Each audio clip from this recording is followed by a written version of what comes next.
On Reddit, there's this map theory post that kind of got my attention. I'll show you why. Last year in May, Valve added 2 new community competitive maps, Mokka and Grind, and they ended up back of the list of available maps to play. Fast forward 4 months, in September last year, the new community competitive maps Basalt and Insertion 2 were added in. Side note, Insertion 2 was my favorite hostage map, so sad it's gone. Anyways, they're in the back of the bus as well. Fast forward again, 5 months, and now we got community competitive maps Iris and Climb, also back in the bus. It's been a trend from Valve to put new maps in the back. This means that some players might have not even noticed these maps if they hadn't scrolled down to see what's lurking in the shadows. But this all changed with the 10th anniversary update as we see the new community competitive maps in the front of the line. Now, I have to state that this also means that they now behave the same as new maps for Wingman. They've never ended up in the back as far as I'm aware. But there's still a big significant difference here. These new community maps aren't necessarily new or unknown to us. To most of us, they're familiar faces, and faces we like to see. Breach was added in July 2019 and removed in March 2020. Just from looking at the comment section of its workshop page, you can see that people loved this map. Anubis was the map that replaced Breach in March 2020 and was part of the game for over a year before Valve removed it. Back in October that same year, I made a video talking about the most popular maps in CSGO based on Valve's server activity. This was possible to see back in the day, and Anubis, even though it was little under 1%, was still the most played community-made map on the list. In that same video, I also talked about Tuscan and how when it's ready, it can help improve the map pool. Just that itself is a pretty interesting coincidence. But back to Tuscan, the map, well,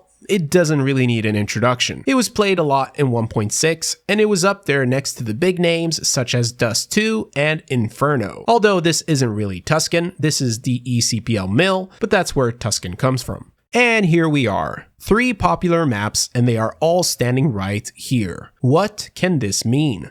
The theory from the Reddit post is that these maps are contenders for an active duty spot. This means one of them could be part of the official competitive map pool in the near future. I think this is a pretty good theory, and the fact that there's no hostage maps involved makes it even more believable. This would essentially be the final showdown until one of them gets chosen, and it would be largely influenced by the community's interest in these maps. Also, with the recent matchmaking update to help fix rank distribution, NA, including other regions, are now looking very healthy. This is great news for getting players back into the game, and the timing is perfect. More players are now going to play these 3 maps. Let me know your thoughts down below. And if you want to have an advantage against your opponents on FACEIT, then check out scope.gg. Scope.gg analyzes your games on FACEIT and matchmaking, and they just released a sick feature called Prematch. Copy the FACEIT Matchroom link and get info on your opponents. Stuff like favorite positions, where they aggro, favorite type of weapon, specific stuff about each player, and of course a summary of the team. It's enough that one of you gets the Prematch subscription, and then you can share the Prematch analysis to your teammates. Check this insane feature by clicking the link down below. Peace.